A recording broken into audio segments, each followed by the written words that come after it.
you guys are in pain. And it's not good. Like, I don't want that. So, let me just jump straight into it. Welcome to the Wig Gurus Professionals. My name is Belinda and I'm the founder of the Wig Gurus. So, today I want to talk to you about why your wigs are hurting you. Okay, so reason number one is wig adhesives.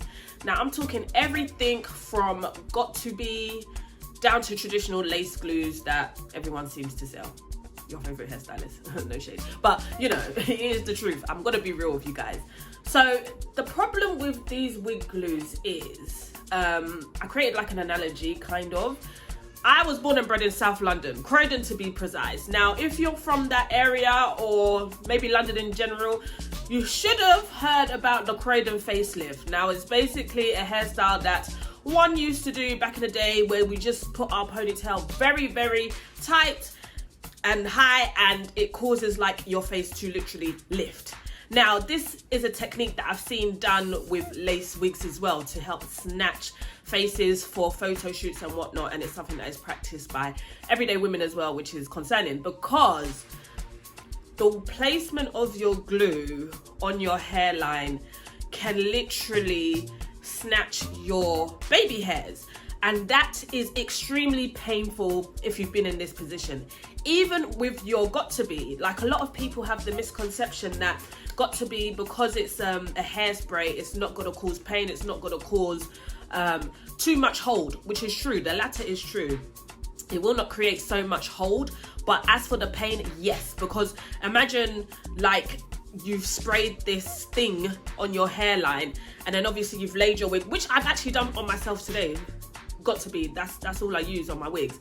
But you'll use like maybe 1 or 2 layers and then, you know, stick your wig down, and if it's stuck too close to your hairline, even if it isn't stuck too close to your hairline, because what people also fail to understand is that these small baby hairs are on our whole face, you know, but that's another video. But yeah, let me stay on topic.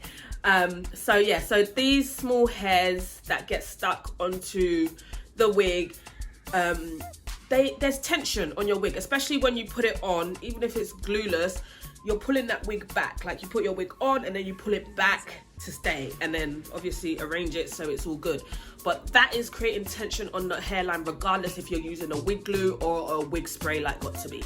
So that is the number one reason that I've seen that causes your wigs to hurt. So I would say a solution to that is to go easy on the wig glues, on the got2b. If you see that you have consistent pain, just stop. It's not by force. Like, it's really not by force. Like, it causes more damage in the long run if you don't stop when you see or feel that you have pain that's trying to crop up and cause you problems, okay? So yes, just go easy on the wig adhesives. Try and stick to closure wigs as well if you're getting consistent pain, because then you don't really have to use anything on the wig. Just make sure that it's, you know, created and made to your head specification so that you get the best fit. Okay, so yeah. Okay, so reason number 2. No, I'm joking. Reason number 2 is your wig is too small. Yeah. I know, come on, I'm a female too. Sometimes, like, you know, like when you're buying clothes and that, and you just want to have that snatched thing.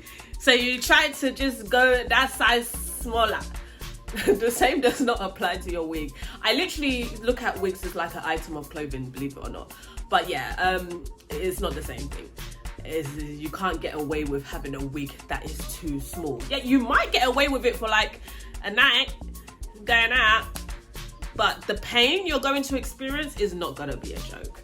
Because just think about it again, like the wig is small, it's going to contract on your head. It's going to be a nightmare. You're just gonna have a headache all night, all day, wherever you may be. It's not nice. So just make sure that you are buying your wigs according to your head size. I always say, like, go on Google. Google is your best friend. Like, if you need to measure your head properly, there are so many wig resources to measure your head correctly. So just use one of those because they're pretty standard across the board.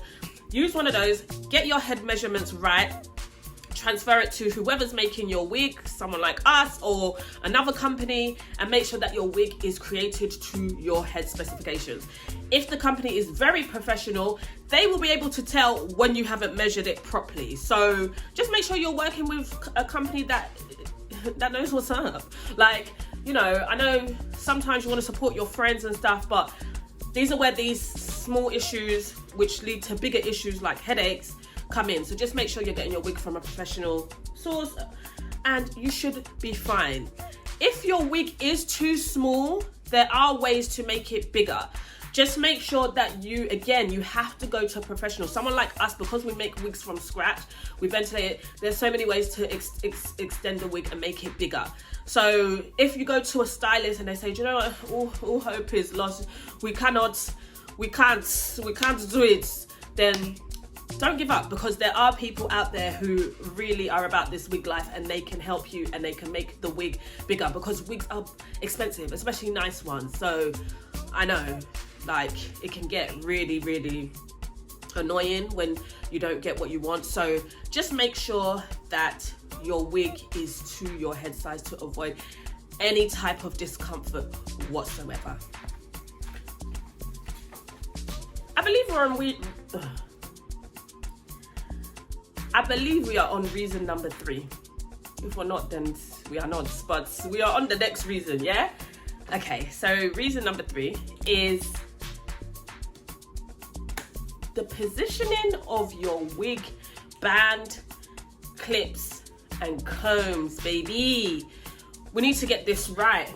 A lot of the times when you are getting your wig installed, the stylist will usually, you know, measure the band, make sure everything is good to go. There is a standardized measurement for, depending on your head size, for bands, but usually if you're in a salon, they'll just, you know, put it on and be like, oh, does this feel good? Does this feel good?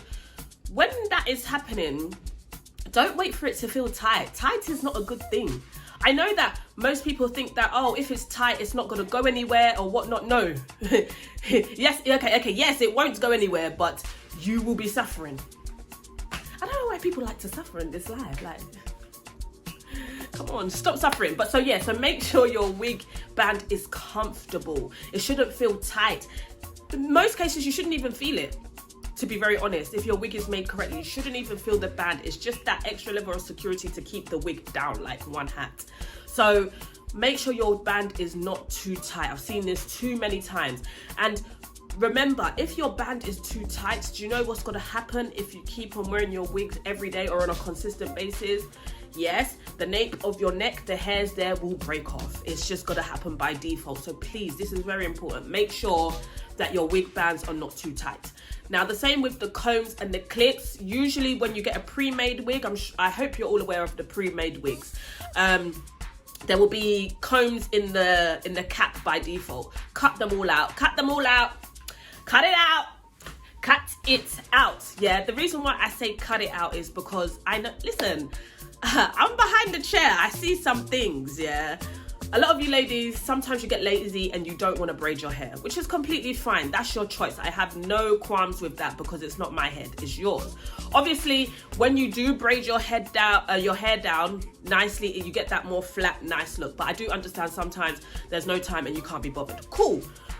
Now, if you have those combs in the cap and you haven't braided your hair properly, all that's going to happen is snagging. Your hair's going to break. You'll find that you'll have like shorter hairs in the crown area because usually that's where the combs are, and it's just going to be a nightmare. And I'm talking from personal experience here. Those combs do snag your hair. They do pull it out, especially if you're natural. Even if you're Caucasian or you have a looser hair type, it can do the same thing. It does have the same effect. Your hair can get caught. So make sure that the positioning of your combs usually is at the back of the wig, like right at the nape, because then you can just tuck it under the band and then you've got all the security that you need. Yes, those when those combs and clips snag your hair, yeah, that's a different level of pain. So just don't. Just prevention is better than cure. Yeah, at the end of the day, prevention is really better than cure. So just make sure you're practicing these things and avoiding any kind of pain. But the main thing for me is those bands and those combs, the positioning, and make sure that the band is not too tight. Okay, reason number 4, and forgive me guys if it seems like I'm out of breath. I'm asthmatic, so sometimes if you know, you know. But yeah,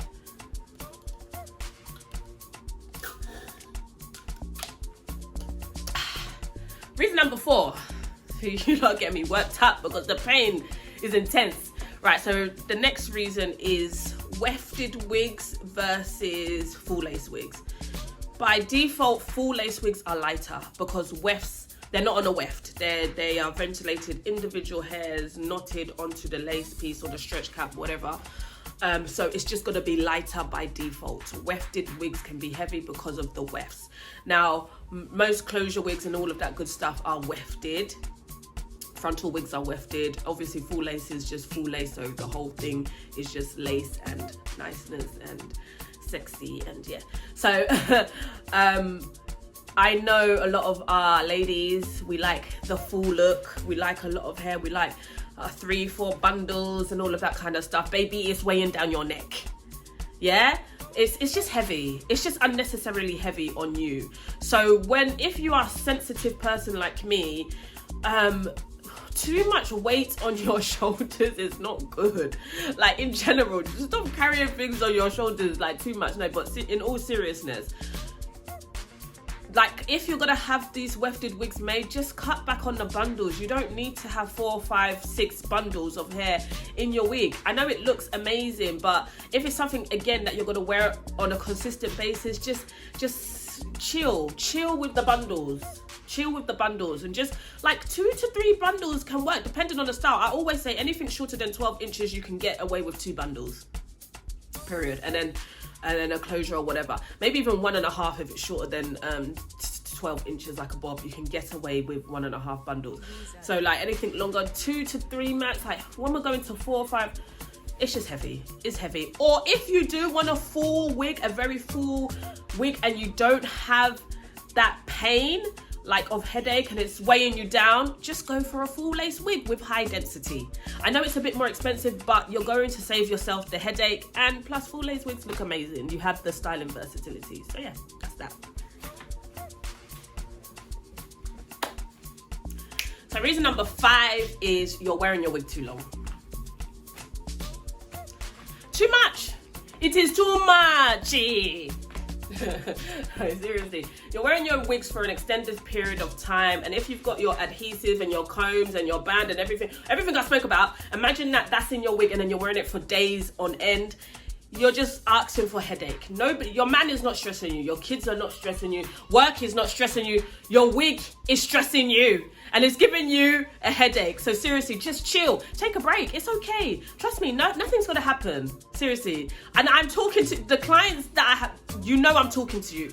It's okay to take a break from your wigs, trust me. Nothing's gonna happen. Stay in your house, give yourself a face mask, chill, relax, wash your hair, give yourself a head massage, but chill. You don't need to wear wigs constantly because doing too much of anything is bad. So just take a break from it, let your head relax, and just chill out. And when you're wearing a wig as well, this is like a bonus tip. Like, try not to scream and shout. I know that maybe you're in a club and stuff, but damn, when you've got something on your head and then you're screaming and shouting and doing the most, your head starts to hurt, So yeah, that's just a bonus tip. It's not really in my list, but it just came to mind right now. So yeah. But yeah, just take a break sometimes. It's okay. It's even amazing for your hair, your natural hair, to take regular breaks from wigs, okay? So if you're looking for maybe like a schedule, maybe like 1 week on, 1 week off, if you can, if possible. Ideally. I'm not asking for too much, am I? So we've made it to the end, yeah. The final reason why your wig could be hurting you is because you're having an allergic reaction. Now, you could be either having an allergic reaction to the adhesive, so the got-to-be's or the lace glues. I can't wait for that next video about lace glues. But yeah, you could be having an allergic reaction. So contact dermatitis usually happens for people who are allergic to glues, have sensitive skin. I suffer with this, by the way. So I cannot wear lace glues for the most part, because as soon as it touches my skin, we got a problem. So I always need to look for alternatives. So that can cause pain, especially if you've glued it down and you don't know that you're allergic to these things, and you've stuck it down, you've paid your XYZ amount, and you don't want to take it off. You're gonna be in so much pain. You're gonna suffer. Your head is gonna hurt. It's just long. So make sure you always do a patch test, regardless of where you are, whether you're at home, whether you're at the salon. Do a patch test with these lace glues. It literally takes 5 minutes. Like, you will, if there's going to be a reaction, okay, maybe not 5 minutes, but it takes a very short time for reaction to start if you really are allergic to something in the lace glue. So yeah, that is a key reason you're allergic to either a product, or you could be allergic to the hair. I've seen this in my professional life that I'll have clients who have bought wigs from China. I don't have a problem with China. Most wigs come from there, so it is what it is. But they'll get a wig from China straight out of the box or whatever, or from AliExpress usually. Usually the other companies are quite good. They wash their wigs and make sure they're ready to go. So AliExpress or whatnot, they put it on their head, and then it's just crazy. It's an itching party. And that's usually because a lot of these wigs, they do use chemicals on the hair to either make it straight, curly, or whatever. So you can actually, again, get contact dermatitis from these chemicals. Again, everything is about testing, making sure that it works for you. If you do get your wigs from these sources, just make sure that you do test it some way. Like, maybe wear it, just not glue it down, just wear it for a few hours just around the house and see how you feel.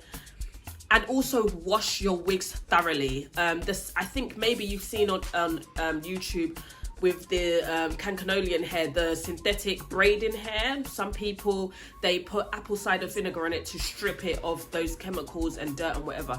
Do the same thing with your wigs if necessary.